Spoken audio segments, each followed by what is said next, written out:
Pada zaman dahulu, ada sebuah legenda di Cina.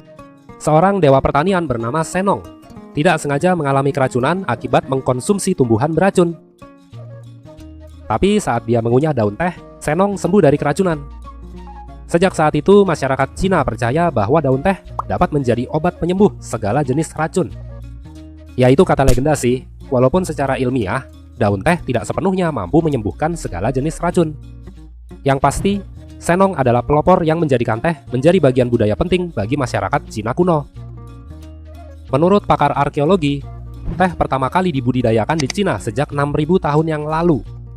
Zaman dahulu, teh dikonsumsi layaknya seperti sayuran, ditumis, dijadikan sup, dimasak menjadi capcay, atau apapun sesuai dengan selera masing-masing. Nah, daun teh mulai dijadikan minuman sekitar 1.500 tahun lalu, atau tahun 500 Masehi.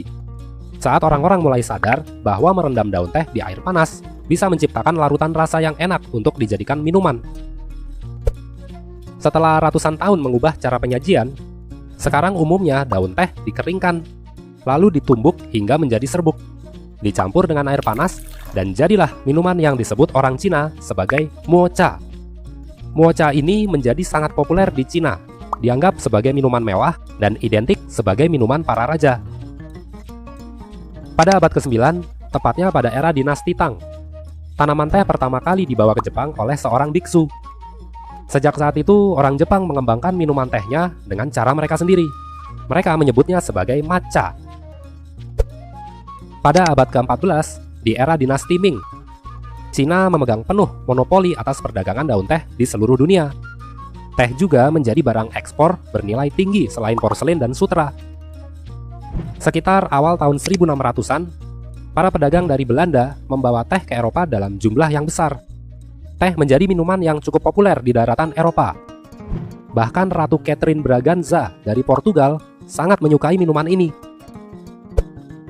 Pada tahun 1700, teh di Eropa dijual 10 kali lipat lebih mahal daripada kopi. Karena saat itu teh hanya bisa ditanam di Cina. Maksudnya belum dibudidayakan di negara lain. Karena harganya yang mahal, bisnis teh menjadi bisnis yang sangat menguntungkan baik bagi Cina maupun para pedagang Eropa. Pedagang Inggris pada awalnya membeli teh dari Cina menggunakan uang perak.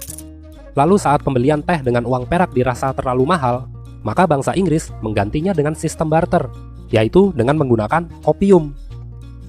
Dari pergantian uang perak menjadi opium inilah sempat menyebabkan masalah kesehatan bagi orang-orang Cina, karena menjadi kecanduan. Pada tahun 1839, seorang pejabat Cina memerintahkan bawahannya untuk memusnahkan seluruh opium. Pemusnahan ini juga sebagai simbol perlawanan terhadap pengaruh buruk yang dibawa oleh Inggris. Aksi ini mencetuskan perang opium, atau yang lebih kita kenal sebagai perang candu antara Cina dan Inggris. Walau pada akhirnya Cina menyerah kalah, sehingga pelabuhan di Hong Kong menjadi milik Inggris sepenuhnya. Sejak kekalahan Cina inilah, perdagangan teh diambil alih sepenuhnya oleh Inggris dan mulai membudidayakan teh tidak hanya ada di Cina. Setelah teh mulai dapat dikembangkan di berbagai belahan dunia, perlahan-lahan teh bukan lagi menjadi barang yang mahal. Hingga saat ini, teh menjadi minuman kedua yang paling sering dikonsumsi oleh manusia